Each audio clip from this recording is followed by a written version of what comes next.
Hi, everybody. Thanks for joining us today. I think we have a quorum here. Folks might still be joining us from the waiting room, but we'll get started without further ado. Thanks, everyone, for joining what we hope is a really candid and interactive discussion. We do have a good number of folks on, so if you wouldn't mind just keeping yourselves on mute until we get to our breakout sessions where we'll have some interactive conversation. Thanks again for your time. My name is Libby Segarra. I'm with Blue Path Health, and my colleagues Timmy Leslie and Robbie Franceschini and I will be leading our discussion today. We'll just run quickly through our agenda. We're going to give a little bit of background on what our work has entailed over the past few years leading up to today. Talk a bit about the California E-Consult policy brief that many of you have provided input to. Thanks for your help on this. We are going to continue to hone this to make sure that it's representative of today's conversation. Robbie will run through our focus areas and recommendations in terms of policy action steps that we can take, not only at the state level, but the federal level, and then what we can do as an E-Consult work group. We'll talk a little bit about three areas that we've broken our policy recommendations into: coverage and reimbursement, grant programs covering also technical assistance to providers, and last, performance management and network adequacy, which is, of course, of great interest to so many who are on our call today. After we break out into sessions, we'll take a little bit of time to just recap what our group has agreed upon in terms of long-term goals and short-term goals and action steps with regard to our recommendations. And we'll just talk a little bit about next steps, what's happening throughout 2022 as part of our E-Consult Workgroup activity. We're just letting a few more folks in. So just a quick overview. If you are new to our group, I think most of you have been on our workgroup calls over the past 6 or 7 years even. Blue Path Health leads the E-Consult Workgroup with support from California Healthcare Foundation and so many of you who are on the call today. We have monthly webinars. We're excited to be able to offer some continuing medical education sessions to providers. We are hopefully a great resource with so many of your input with regard to policy, both at the state and federal level, wonderful published data from all of you. And we like to be able to share any updates in our monthly newsletters and calls. And so many of you have joined our annual meetings, which we're so happy to be able to do again this year in person in Sacramento in November. So just a quick timeline of what we've done over the past about 7 years or so. It's been great to see so many of you contribute to these activities. We started out with a small group of folks who are on the phone and also in person, just trying to come up with a definition of E-Consult. That was about 7 years ago. Through grant-funded programs in public hospitals and community health centers, we've seen E-Consult grow. We work to align with the California Telehealth Policy Coalition. We've engaged state leaders, DHCS and DMHC, to really better understand the work that we're trying to do. It's been great to see payers, managed care plans, and commercial payers support and expand upon the work that's been done to grow E-Consult, not just across California, but across the country. And once again, we'll be meeting in November, gathering in person. It's been wonderful to see you on so many Zoom calls every month, but we're really looking forward to seeing your faces once again in November. And so with that, we want to get to our objectives for today. So as I mentioned, we'll spend a little bit of time reviewing the recommendations outlined in the policy brief that Robbie has spearheaded. We've covered our 3 focus areas and we'll then land on our action items at the end. So those are our objectives for today. If you have any comments on those, we welcome those too. And now that everybody's joined, if you are new to our group, if you wouldn't mind just taking a second, if you're on the chat, if you have access to the chat, just take a moment and introduce yourself and your organization that you represent. We'd love to meet any new folks we haven't yet engaged with. So thank you also throughout our conversation today for using that chat feature to lend your thoughts to our conversation. We really do want to be able to represent different opinions as we walk through our recommendations and land on our action items. So with that, Robbie, I'm going to hand it off to you and to provide some recent developments. And I think you're going to introduce our advisors who have lent their expertise to the conversation. Thanks, Robbie. Yeah, and thank you, Libby, and thanks to everyone for joining today, and especially many of you who've been contributing, both to the development of the white paper as well as E-Consult policy and practice as well over the years. A few developments, before we jump into what was recommended in that draft white paper that was attached today. It's been really exciting to see E-Consult specifically mentioned in a fact sheet, specifically that President Biden in the White House put out earlier this year, in support of e-consults for behavioral health, for mental health, and substance use treatment in particular. As well, there's been some advocacy going on at the federal level from some of our partners at AMC and Virginia Medicaid in particular. In discussions with CMS around Medicaid payment for e-consults, which we know has been an ongoing issue in some states as they've sought to get various federal approvals for e-consult. We're joined today by Megan Quinn from AMC, who's been part of those conversations. And Megan, maybe I'll just give you a moment to introduce yourself and also some of the work you've been engaged in and any developments you'd like to share. Hey, thanks so much, Robbie and Libby, for having us here today. My name is Megan Quinn. I'm our program lead for Project CORE, which stands for Coordinating Optimal Referral Experiences at the AAMC. And we've worked over the last 8 years with a number of health systems and children's hospitals to implement e-consults. So we've worked with over 40 institutions now on implementing e-consults. And along with that, have done a lot of work around the advocacy around e-consult payment policy.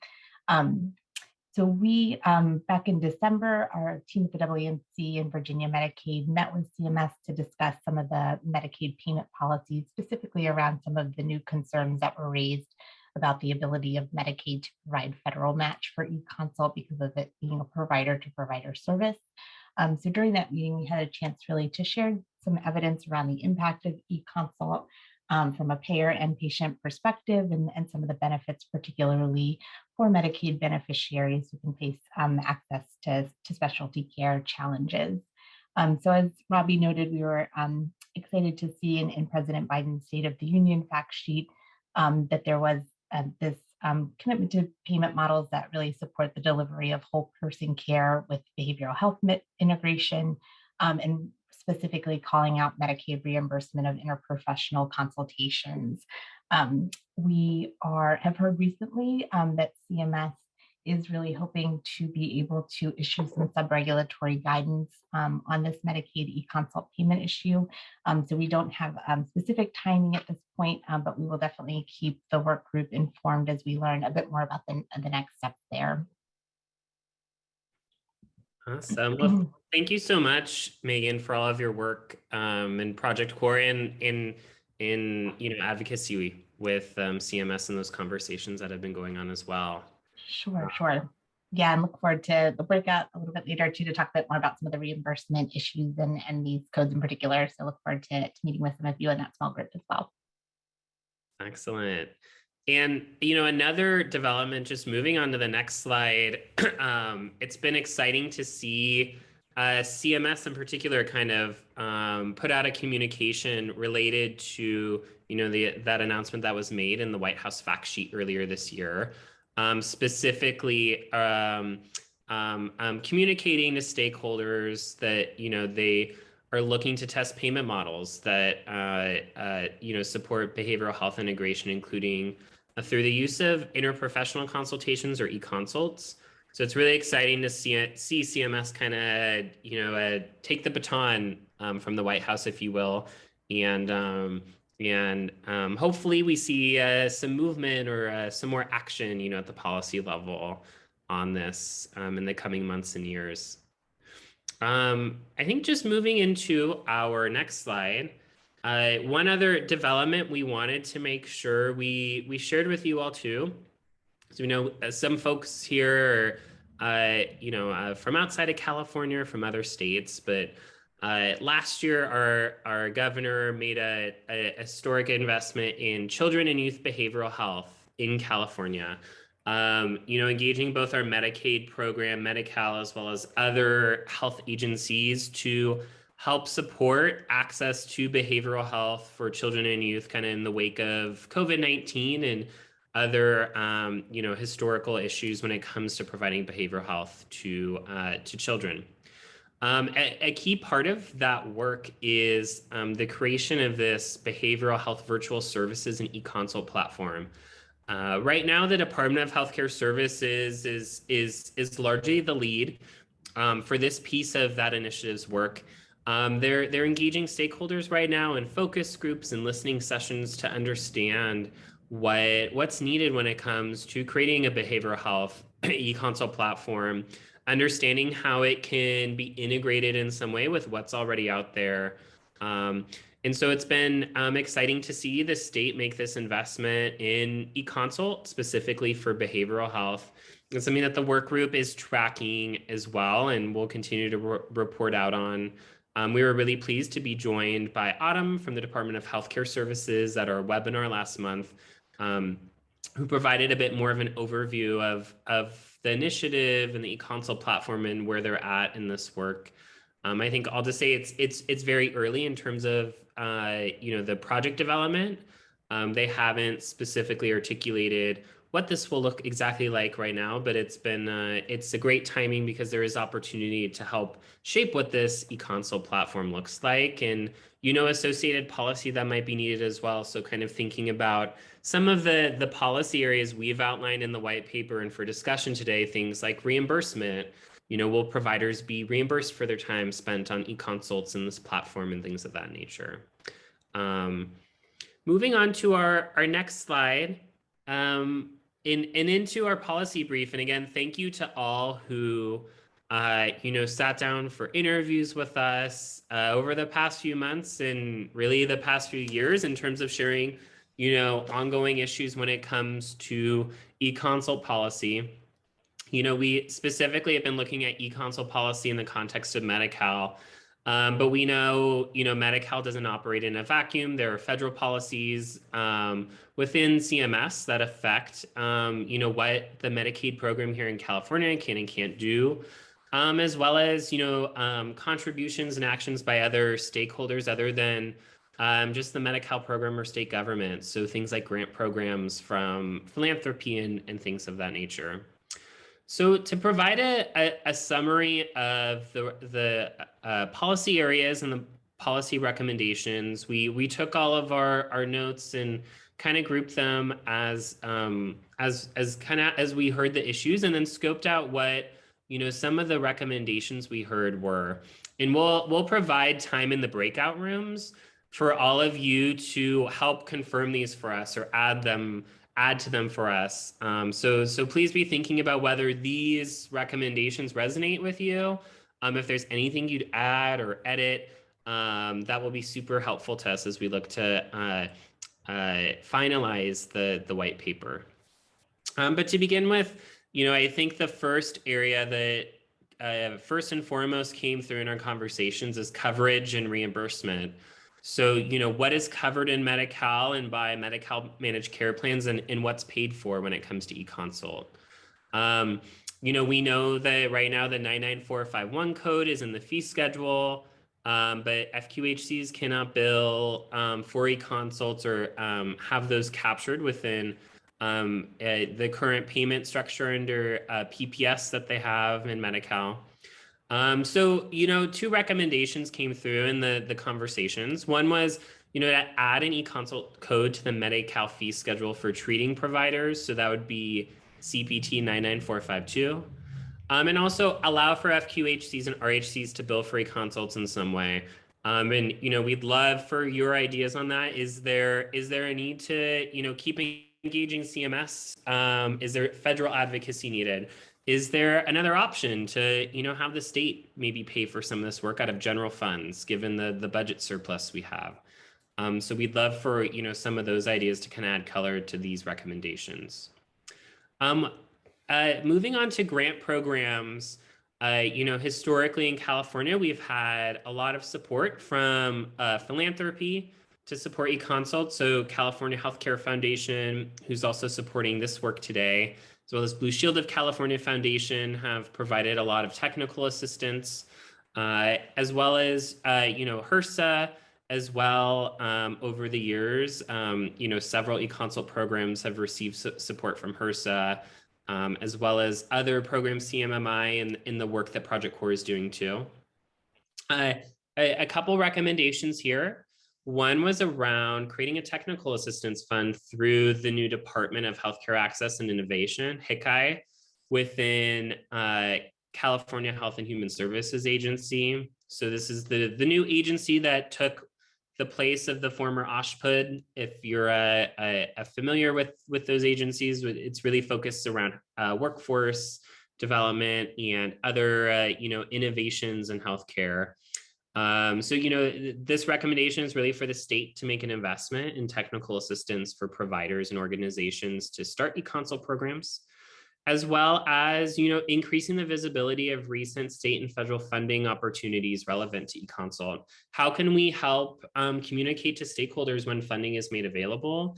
And how can we make sure that we keep up momentum and emphasis on things like, the recent CMS announcement to make sure that, E-Consult is acknowledged in these various payment models and in, funds that are made available for providers to adopt new innovations, including E-Consult.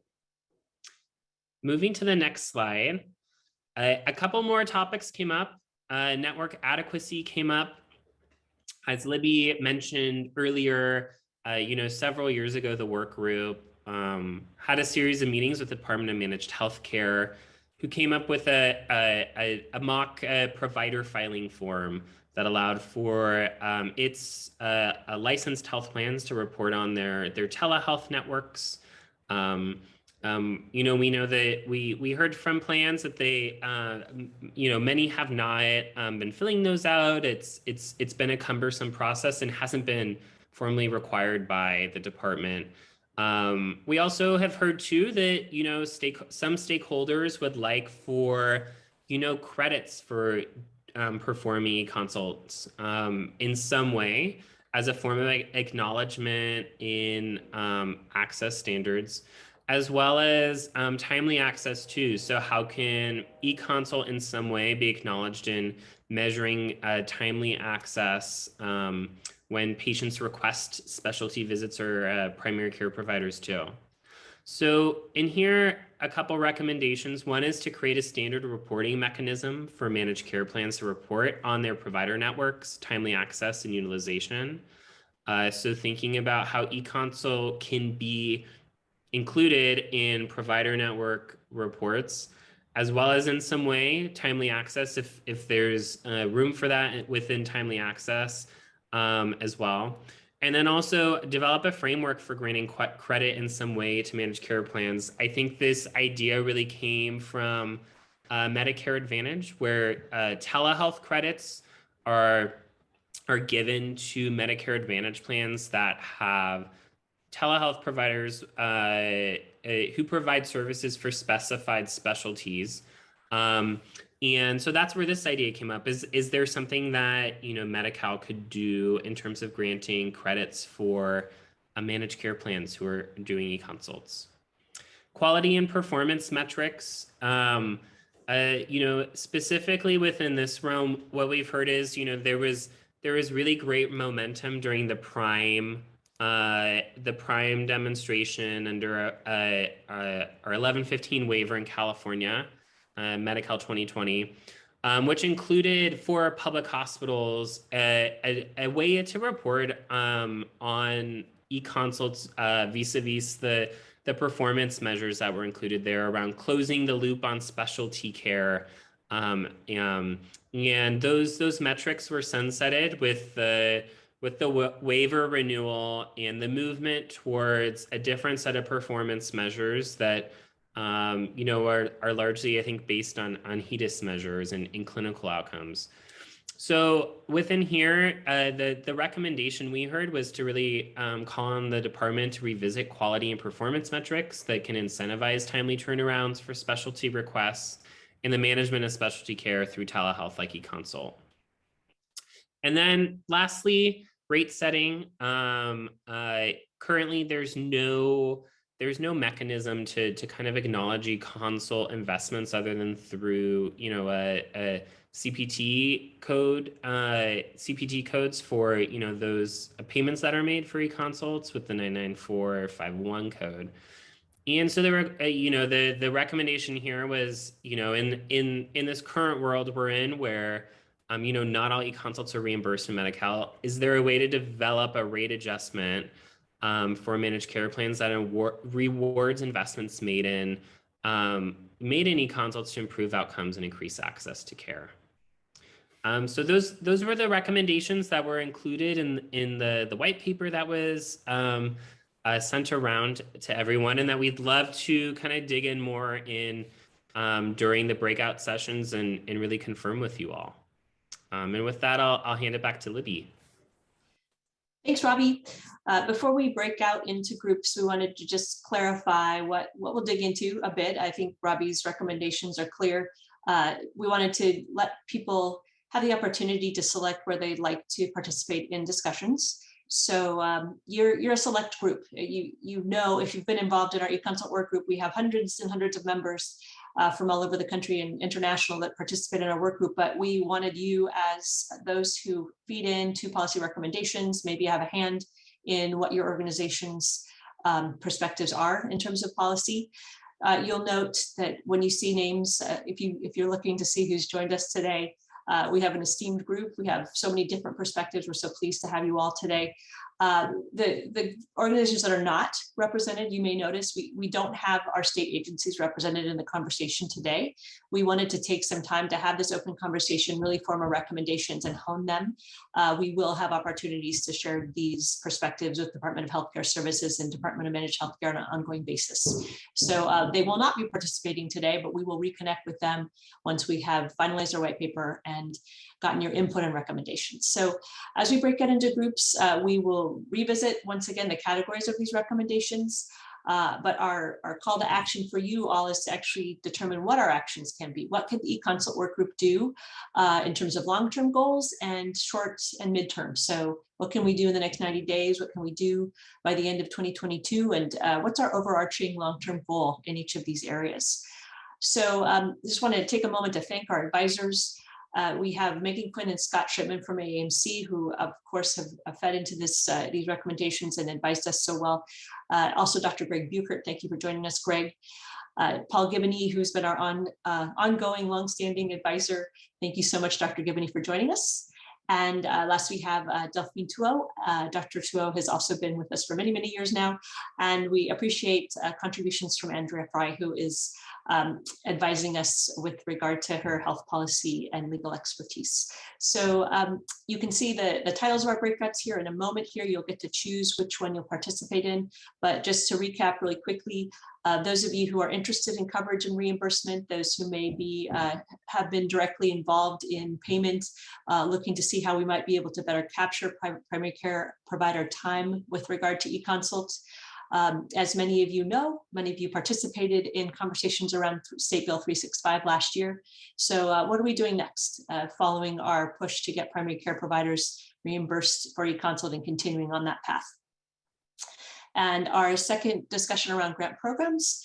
Many of you have been involved in programs that have funded e-consults. We really do want to dig in deeper on how can we support primary care providers to do this work? What can we provide or what can we find in terms of support for primary care outside of direct payment? What grant funding opportunities may be out there? What might we need to tap into, or what might we have missed over time? And last, performance measurement, last but not least, and network adequacy.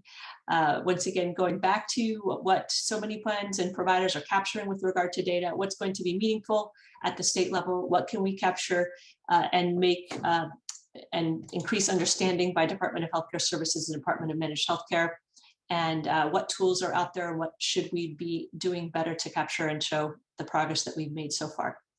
So as we break out into our groups, we're going to take a moment. We're going to give you a couple of minutes to select your group. Before we do that, when you get into your group, we'd like you just to take a moment and introduce yourself and what organization you represent, so we know the different perspectives that we have on our call today. So if you are new to doing breakouts, you should have on the bottom of your screen, and I think Lauren, my colleague, is opening up our breakouts so that you can see the breakouts that you have the opportunity to join. You'll have a button. If you don't see that button, Lauren Jacobson will be helping out to help you if you have any questions about how to join a breakout if you've never done that before. So we're just going to take 2 minutes now for everyone to go into a breakout room. Go ahead and pick your breakout room. If you have any questions, you can feel free to use the chat to get into that. We will have about 30 minutes in our breakout rooms before we come back and share, actually about 40 minutes in our breakout rooms before we come back. At 12:10, we will come back and report out what our findings are in our breakouts. So take a minute, go ahead and join a breakout room and share in the chat if you have any questions.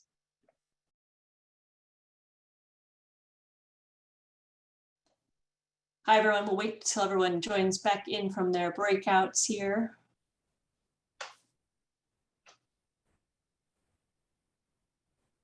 All right. Timmy's back. Robbie's back. I think we're good.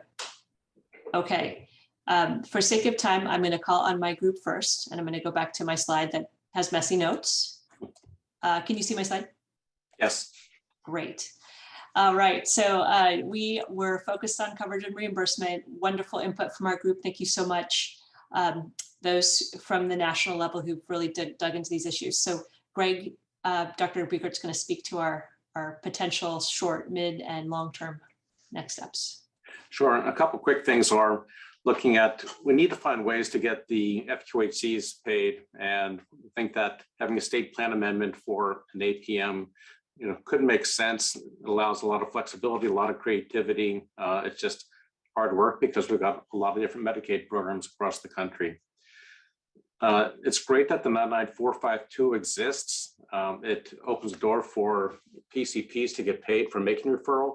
The way that it's structured in its description is cumbersome and potentially untenable. It talks about the referring PCP is to spend 16 minutes on the front end asking questions, and it doesn't reflect any of the back end work of following up on the recommendations, getting things into the chart, et cetera. And so we think that it's helpful to have a code. It's just that there's a need to focus on getting it cleaned up, making it more practical. From the midterm, that 16-minute threshold was the cleaning it up.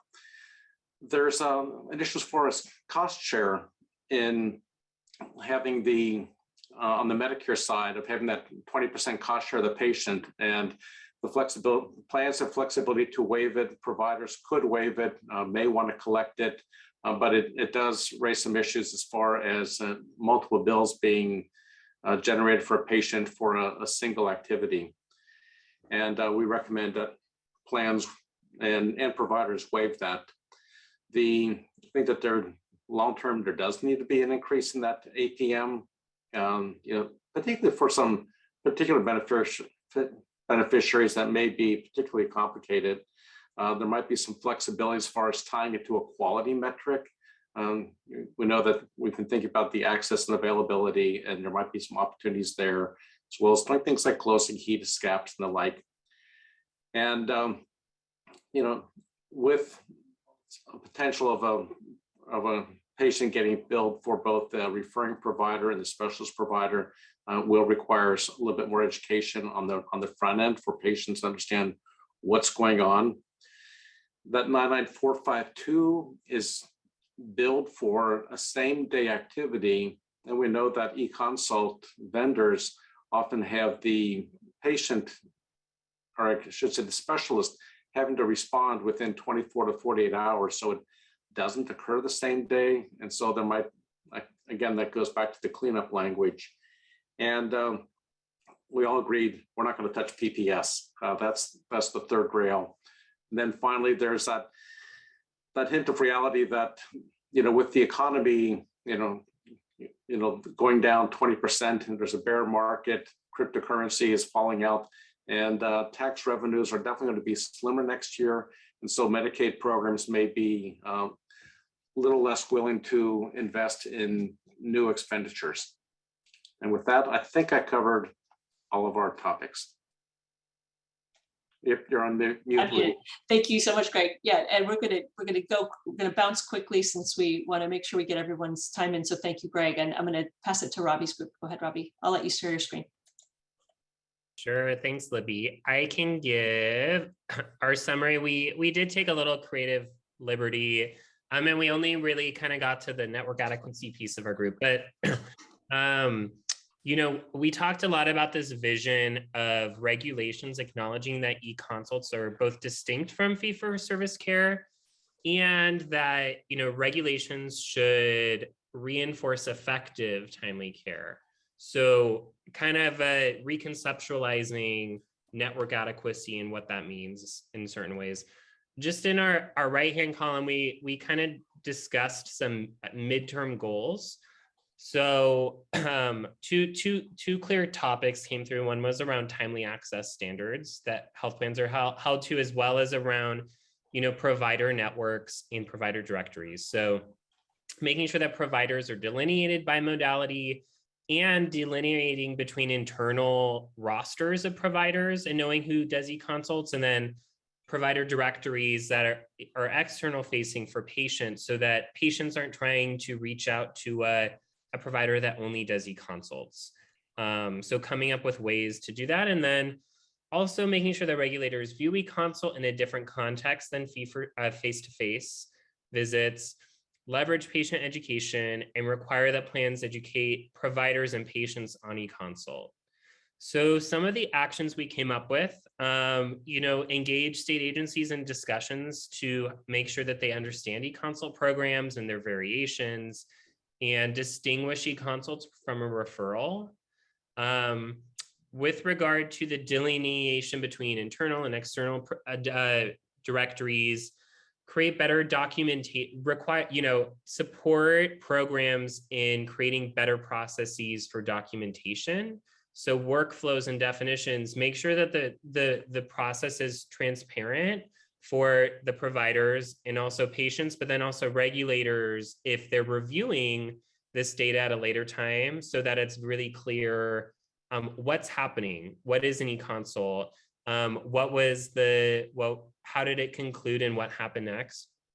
And within that, also identify necessary changes to regulations or to statutes really too. So, you know, what needs to be changed to ensure that e-consult is captured in network adequacy.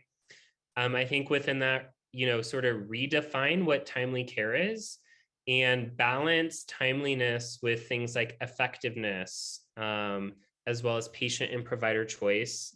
And then on patient education, make sure that we're educating patients about what e-consult is at a macro level. So here's what an e-consult is, but also at a micro level, like at the point of care, and ensure that e-consult programs have providers, you know, PCPs in particular, describing what is happening to the patient so that it's transparent for the patient and they understand how their care is being managed as well. So that's where we landed in our group. Thanks, Robbie. You had a lot to talk about. And Timmy, would you like to share your screen?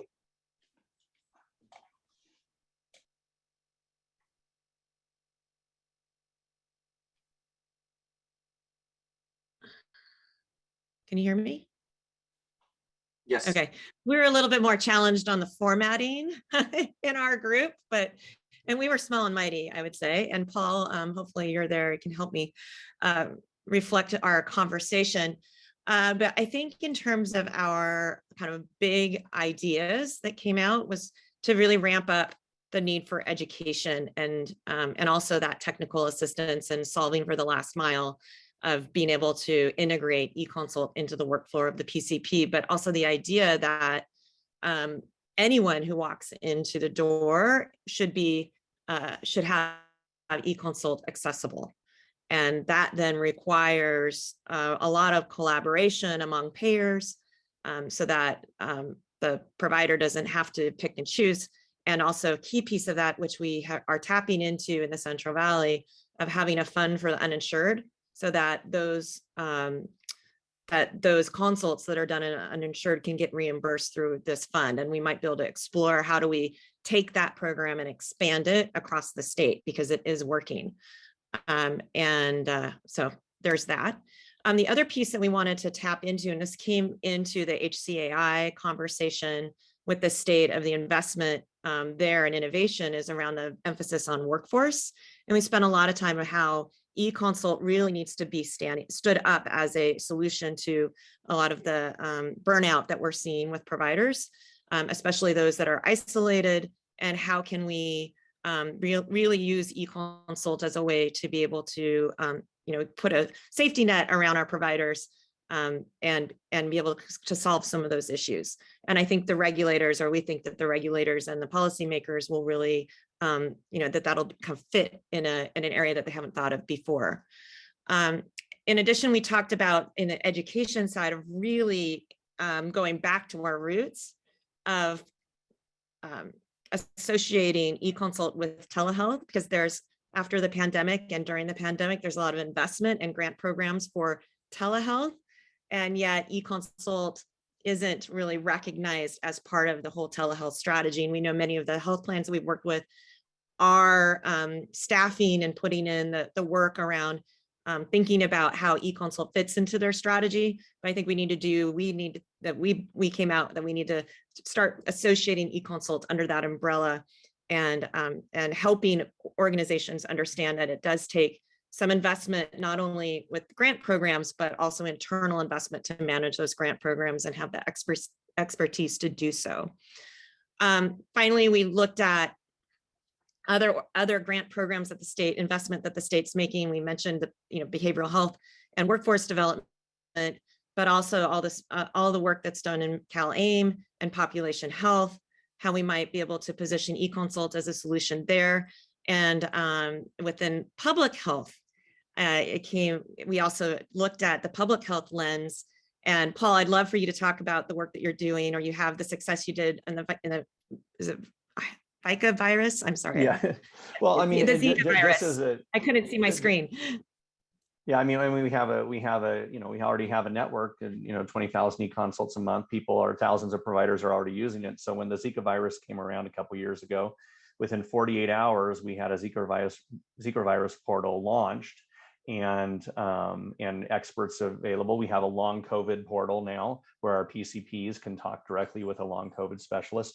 If it grows and spreads, we can set up a monkeypox portal within days. We already have linkages that point to community organizations like Kick It California Smokers Helpline, folks like that. So anyway, these are things that grant programs might be interested in, because they see how E-Consult, if it's already deployed within a health system, can add value as new threats emerge.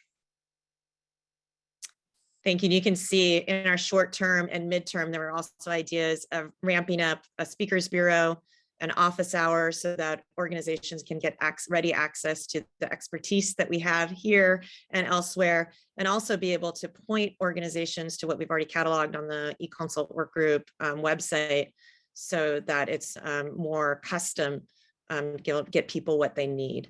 So those were short term. And just on another idea on the midterm is to work with our E-Consult grantees already, or grant makers already, to be able to go on a roadshow and start educating around E-Consult with those other grant makers, because it may fit into their priorities. And anything that I missed, Grant, or anything I missed, Paul? Nope, I think that's a good summary. Thanks. That was rapid fire. And I'm sure we could all use another 30 minutes. We realized in our breakout sessions, which means these conversations will continue. We'd like to be able to connect with you to focus on these 3 topic areas.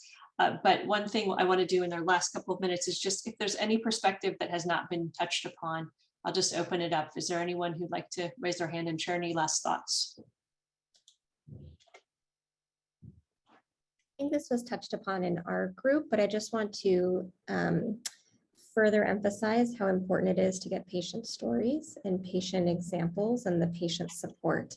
Because really what's going to move policy, as much as we're going to try to do so and have tried to do so, I think it's our patient advocacy groups that are really going to be helpful. So I think another embedded within these three strategies really do need to be patient support, patient advocacy, and helping them do that. Delphine, I'd also add to that the unions too, that we can add on patient advocacy groups, but also union support. Delphine, I just wanted to piggyback on that statement. With our E-Consult Workgroup sponsorship funding, we are able to give a small stipend to patients who would be willing to share their story. We record it. It's, you know, a quick 3-minute snippet of a patient's story. But as you know, I'm not a provider who sees patients. So if any of you have happened to see patients or your teams see patients, would like to volunteer a patient, we'd love to share their story.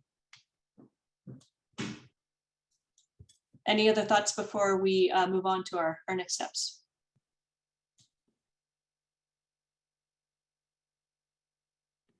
So on that note, I did want to thank our sponsors who make this work possible, make our work toward expanding policy and addressing reimbursement challenges. Thank you to all of our sponsors for 2021. Also, thank you to our advisors, Dr. Tuo, Dr. Gibney, Dr. Buchert, who are on today, and also to our AMC team who was so helpful in crafting these recommendations. So thank you to all who really helped to make this a really productive session. We wish we had more time to talk with you. As there are many of you on the call, if you have any final thoughts that you want to share via the chat, you're welcome to do that. We are super excited that we get to, well, that we get to have a website for you, but that we get to meet in person in November. So please, if you have a moment, put this date on your calendar, put a hold. If you are in California, it's not too hard to get here. If you want to come out and see us from another state, we encourage that. We would love that. So we're meeting in person. I just called the California Endowment and they are open. They are letting us come. So we're very excited. We're going to meet in Sacramento on November 9th. It is open to you all and your teams, so we are really excited to be able to offer that in November. Robbie, do you want to speak as we wrap up today, just in terms of how we'll wrap up our brief that was sent out in draft form? Do you want to speak to next steps? Yeah, I think what we'll do next is incorporate edits to the content that's in there and the recommendations right now. We'll add in also the action steps that came out of today and kind of round it out and share it back with you all. And then I think from there, you know, I think there's you know, more work to be done. I think in terms of activating you all and your organizations in this work and making these conversations and materials and whatnot happen and make that a reality and collaborate on that work together. So it certainly felt like in our breakout group, we could have used at least another hour to kind of even scratch the surface of all that too. But I think definitely there's a lot of room for next steps and collaboration on them. And I think, Robbie, we can do that too. So if let us huddle as staff too, and if we just didn't have enough time, I know it takes a while to get everybody back on the call, but in these virtual worlds, maybe we can do that. So if we have an hour call that just focuses on one thing, let's do that. But let's circle back and see if we need to extend the conversation. And our broader E-Consult work group, those who join our monthly calls want to hear from us with regard to how you've guided us. So we will take these recommendations and share them out in our next large group call. And we'd love to hear from you on that too. I get tired of hearing myself talk. I'd love to hear your voices. So if you're willing to help speak to some of these issues, we will call on you and ask you to share your thoughts. So thanks again. We really appreciate your time today. If you have any final thoughts via the chat, please go ahead, share them, or else share them with me via email. And we look forward to seeing you once we have another version of the brief. And once we hone our recommendations, we appreciate all your input. Thanks again today for your time today. Bye-bye now.